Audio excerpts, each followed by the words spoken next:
আমরা Python loop নিয়ে কথা বলবো। তো লুপ নিয়ে কথা বলার আগে আমরা একটা এক্সাম্পল দেখে আসি যে আমরা আগে অ্যারে নিয়ে কাজ করছিলাম, তাই না? যে অ্যারেতে স্টুডেন্ট নামে একটা অ্যারে, এখানে 5 জনের নাম আছে। তো আমি যদি এই প্রত্যেকটা স্টুডেন্টের নামকে আলাদা আলাদাভাবে পড়তে চাই, তাহলে তাহলে আমাকে কি করতে হতো? প্রিন্ট দিয়ে স্টুডেন্ট লোকেশন, 0 নম্বর লোকেশন, তারপরে 1 2 3 4, 5টা তো 0 থেকে 4 পর্যন্ত প্রিন্ট দিলাম। এই যে আমার 5টা নাম প্রিন্ট হয়েছে। এখন এই যে আমার কাজটা কিন্তু একই, যে আমি প্রত্যেকবার একটা করে লোকেশনের ভ্যালুকে পড়ব। এই জন্য আমি প্রিন্ট কমান্ডটা 5বার লিখছি। যেহেতু একই কাজ আমাকে বারবার করতে হচ্ছে, তো এই একই কাজ বারবার করার ক্ষেত্রে আমরা এই লুপটা ব্যবহার করতে পারি। লুপটা আমাকে এই সুবিধাটা দেয় যে তোমার যে সকল কাজ রিপিটেটিভ, কাজের ধরন এক, কিন্তু তোমাকে বারবার করতে হবে, তো সেই কাজগুলোকে তুমি লুপ দিয়ে করতে পারো। তো লুপ দিয়ে করার সময় আমাকে কিছু জিনিস খেয়াল রাখতে হবে। যেমন আমি এই অ্যাডের ডাটাটা পড়তে চাই হলো এই লোকেশন থেকে, তাহলে এই লোকেশনের মানটা কত? আমরা একটা টেম্পোরারি ভেরিয়েবল আই নিলাম এবং এটাকে 0 করলাম। তার কারণ হলো যে এই অ্যারের মান আমি পড়বো হচ্ছে তার 0তম লোকেশন থেকে পড়া শুরু করব। আচ্ছা, আর পড়া শেষ করব কোথায়? পড়া শেষ করব হচ্ছে যে একদম শেষ পজিশনে। তো শেষ পজিশনের ভ্যালুটা কত? এই যে এর যে অ্যারের যে লেন্থ, এই লেন্থটাই তো শেষ পজিশনের ভ্যালু, তাই না? আচ্ছা, আরেকটা হচ্ছে যে প্রতিবার আমি একটা করে লোকেশন ইনক্রিজ করব। মানে প্রথমে এই লোকেশনটা পড়বো, তারপরে এই লোকেশনটা, তারপরে এই লোকেশনটা, তারপরে এই লোকেশনটা, এইভাবে শেষটা পর্যন্ত পড়বো। তো এই কাজটা আমরা যদি লুপ দিয়ে করি, প্রথমে আমরা একটা লুপ দেখি হোয়াইল লুপ। তো হোয়াইল লুপের আমরা হোয়াইল লুপ দিয়ে করার জন্য আমি এটা মুছে দিচ্ছি, এই নিচের অংশটুকু মুছে দিই। তো হোয়াইল লুপের ক্ষেত্রে আমাকে লিখতে হবে WHIL, হোয়াইল যে কিওয়ার্ডটা আছে সেটা লিখতে হবে। তারপরে এইখানে আমাকে কন্ডিশনটা দিতে হবে। কন্ডিশনটা কি? কন্ডিশনটা হলো এই যে আমার আই, এইটার লেস দেন কত হইতে হবে? ওই যে টোটাল স্টুডেন্ট যে সংখ্যাটা ওই পর্যন্ত হইতে হবে। তাহলে সে কি করবে? এই যে স্টুডেন্টের ইয়েটাকে সে প্রিন্ট করবে। আর এইখানে আমাকে দিতে হবে আই। কেন আই দিব আমি? আই দিব এই কারণে যে প্রতিবার কিন্তু এই লোকেশন চেঞ্জ হবে, এবং এখানে আমি আই প্লাস প্লাস করে দেব, আই প্লাস ইকুয়াল অন নেই। আচ্ছা, তাহলে যেটা হবে যে দেখেন, প্রথমবার যখন আয়ের মান 0, তখন I less than total student, এটা তো সত্য। তখন টোটাল স্টুডেন্টের মান কত? এখানে 5 আছে না, 5টা স্টুডেন্ট। তো তাহলে এখানে মানটা আমি পাবো 5। এখানে মূলত টোটাল স্টুডেন্টের মধ্যে ইনিশিয়ালি টোটাল স্টুডেন্টের মধ্যে কত আছে? 5 আছে। তো আয়ের মান হলো 0 থেকে শুরু করলাম, আর তাহলে আই লেস দেন 5। তাহলে এই ঘটনাটা সত্য, আয়ের মান 5-এর চেয়ে ছোট, সত্য। তাহলে সে লুপের মধ্যে আসলো এবং আয়ের মান 0, তো 0তম লোকেশনের ভ্যালুটাকে সে প্রিন্ট দিল।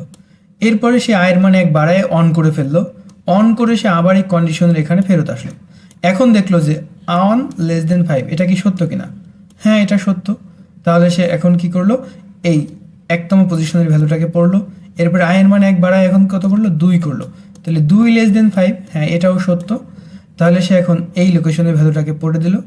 তারপরে আয়ের মান 1 বাড়ায় 3 করলো, আয়ের মান 1 বাড়ায় 4 করবে, 4 লেস দেন 5, হ্যাঁ এটাও সত্য।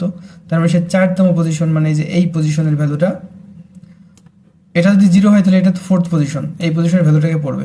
তারপরে আবার সে আমাকে আয়ের মান 1 বাড়ায় পাস করে দিল। এখন এই কন্ডিশনে যদি আসি, তাহলে 5 লেস দেন 5, এটা তো সত্য না। এখন তার মানে এখানে চলে আসবে তখন ফলস। আর এখানে ফলস হওয়া মানে সে এই লুপের যে বডিটা আছে এই বডির ভিতরে আসে প্রবেশ করবে না, সে এই বাহিরে চলে আসবে। এটা যদি আমরা আরেকটু ইলাস্ট্রেশনের মাধ্যমে একটু দেখার চেষ্টা করি, যে আমার এখানে প্রথমে ইনিশিয়ালাইজেশন, ওই যে আমরা আয়ের মান 0 শুরু করছিলাম।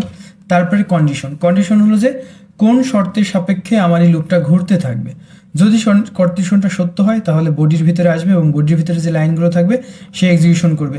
তারপরে ওই যে টার্মিনেট ভেরিয়েবল যেটা থাকবে তার মান ইনক্রিমেন্ট বা ডিক্রিমেন্ট যদি প্রয়োজন হয় করবে। তারপরে আবার সে কন্ডিশনে ফিরে আসবে। কন্ডিশনে ফিরে এসে যদি কন্ডিশন সত্য হয় আবার বডিতে যাবে। মানে এই কাজটা সে রিপিটেটিভ করতে থাকবে যতক্ষণ পর্যন্ত এই কন্ডিশনটা সত্য থাকবে। আর যখনই কন্ডিশন মিথ্যা হয়ে যাবে তখন সে এখান থেকে এক্সিকিউট করবে। তো আমরা এটাকে যদি এভাবে দেখি যে আয়ের মান আমি 0 থেকে শুরু করলাম, এরপরে I less than 6, I less than 6, হ্যাঁ ঘটনাটা সত্য, আয়ের মান 6-এর চেয়ে কম। তারপরে বডিটা সে এক্সিকিউট করলো, আয়ের মান 1 বাড়াইলো, আগের মান 0 ছিল এখন 1, তার মানে এখন কিন্তু আয়ের মান এই জায়গায় চলে আসলো 1।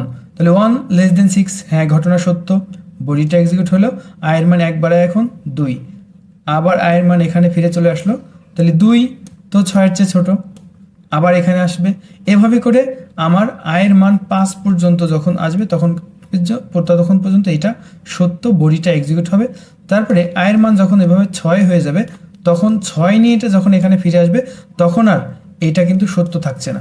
আর এটা সত্য না থাকার কারণে সে আমাকে কি করবে, এই লুপ থেকে বের করে দিবে। আমরা যদি আবার একটু কোডে ফিরে যাই, যে এই যে কাজটা, যে আয়ের মান আমরা 0 থেকে শুরু করছিলাম এবং আয়ের মান আমরা প্রতিবার 1 করে বৃদ্ধি পাইছে, আর এই কন্ডিশনটা আমরা চেক করছি, যতক্ষণ পর্যন্ত কন্ডিশন সত্য ছিল ততক্ষণ পর্যন্ত কিন্তু আমার এই লুপটা কাজ করছে। এখন এইখানে একটা মজার ব্যাপার আছে যেটা আমি অন্য প্রোগ্রামিং ল্যাঙ্গুয়েজে পাই নাই, সেটা হলো যে আমাদের এই কন্ডিশনটা যতক্ষণ পর্যন্ত সত্য থাকছে ততক্ষণ পর্যন্ত আমাদের এই বডির ভিতরে আমি যে অংশটুকু লিখছি, এই বডির ভিতরে এই অংশটা আমার রান হচ্ছে, মানে এইখান থেকে এইটুকু রান হচ্ছে। কিন্তু যখনই এই কন্ডিশনটা মিথ্যা হচ্ছে তখন কিন্তু আমাকে বডি থেকে বের করে দিচ্ছে, মানে প্রোগ্রামের আমাকে লুপের বাইরে বের করে দিচ্ছে, পরে এইখানে যা থাকবে সেইগুলো আমার কি প্রিন্ট হবে। কিন্তু এখানে মজার একটা বিষয় আছে যে ওরা আমাকে একটা দিচ্ছে যে তুমি এই কন্ডিশনের সাথে একটা এলসি স্টেটমেন্ট দিতে পারো, যে যখন তোমার এই কন্ডিশনটা মিথ্যা হবে তখন সে তোমাকে কি কাজ করবে সেই কাজটা তুমি বলে দিতে পারো।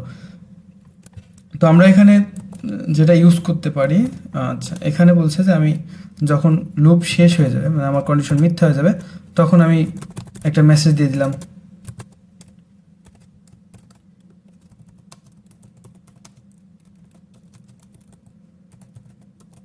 কমপ্লিটেড। আমি যদি এবার এখন রান করি, তাহলে কিন্তু আমি দেখব যে আমার যখন এই ভ্যালুগুলো প্রিন্ট করা শেষ, তারপরে আমাকে একটা মেসেজ সে দিয়েছে।